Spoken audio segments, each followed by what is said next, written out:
Hey Ben, this is Jared. This is the beam that we got. It's a Bugzilla beam, a guy that was out of Arizona. He's since passed on, but it's a +6 beam, meaning it's an extra 3 inches wide on each side. And that's where the top of the shock is going to mount us to right here. And of course the bottom of that front shock is going to mount right here. And I'm going to try to show you these measurements as best I can. But if I measure kind of from the center of the pivot point to the shock mount, it's about 6 inches, it looks like.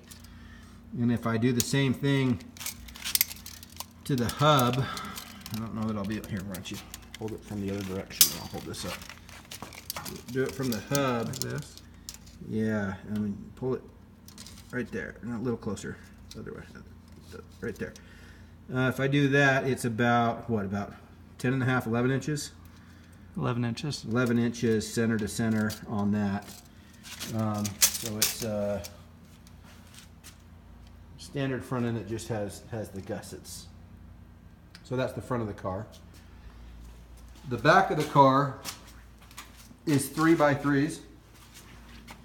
And so measure Ryan from that pivot to the shock point. And so right now we've kind of planned that our shock point will be out here pretty close to the wheel. And so if we were to put it in the middle, it'd be about 2 feet out from the pivot. Now we can move this in if we need to. And if we were to measure to the center of the hub from that pivot, it only adds just a couple inches. It's about 26 inches.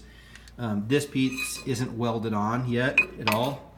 And so if we needed to cut that and move that up here somewhere, we could do that. But that's where we thought it should be based on looking at a lot of pictures of other people's projects. And so hopefully that gives you a sense.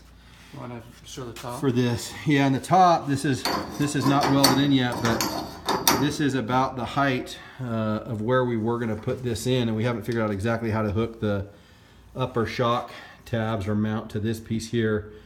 It's just round tubing, but this is the point where I measured from this point to the full drop down here, going through the car. We've got a hole in the car, as you can see here, and that's where we measured that full extension.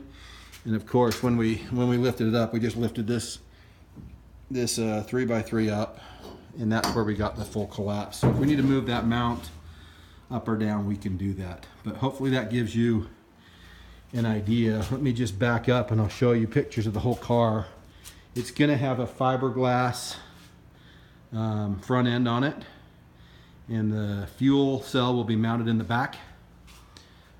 It'll just have 2 seats, of course, when we're done, and the regular transmission and everything else will go on it.